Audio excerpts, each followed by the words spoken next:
Pendant des années, elle s'est dessinée dans l'ombre. Aujourd'hui, l'alliance militaire entre le Maroc et la Turquie prend une nouvelle dimension. Une dimension qui ne se mesure plus seulement en contrats d'armement, mais en usines, en technologie. L'annonce est tombée, non pas lors d'un sommet officiel, mais dans les colonnes d'un magazine marocain. Le directeur de l'industrie militaire turque l'a confirmé, de grands contrats sont en préparation. Mais le véritable enjeu n'est pas dans l'achat d'équipements. Il est dans ce qui va suivre, leur fabrication, ici même, au Maroc. Des véhicules blindés capables de s'adapter à tous les terrains, des drones qui ont prouvé leur efficacité sur les champs de bataille modernes. Le Maroc ne cherche pas seulement à acquérir ces outils, il veut maîtriser leur conception. C'est un changement de paradigme, passer du statut de client à celui de partenaire industriel. Cette coopération est déjà une réalité. Sur le terrain, les systèmes de guerre électroniques turcs brouillent les communications adverses, et sur mer, le Maroc pourrait bientôt remplacer ses vieilles vedettes par des Kilis ultramodernes, redéfinissant sa capacité de projection navale. Chaque domaine est une pièce d'un puzzle stratégique plus vaste. Le cœur de cette nouvelle ère, c'est le transfert de technologie.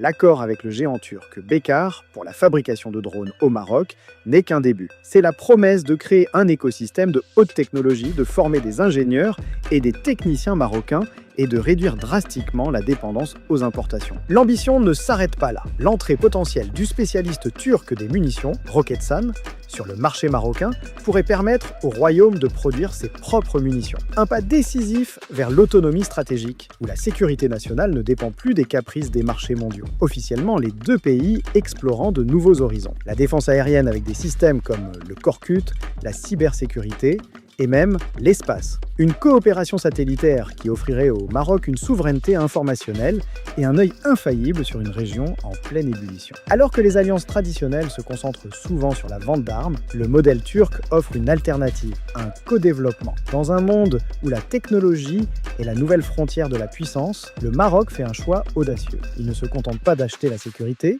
il apprend à la construire. Le partenariat avec la Turquie est plus qu'une simple coopération militaire. C'est une révolution silencieuse, une stratégie sur le long terme pour faire du Maroc non seulement un acteur militaire régional, mais aussi une puissance industrielle de défense. Une ambition qui redéfinit la notion même de souveraineté au XXIe siècle.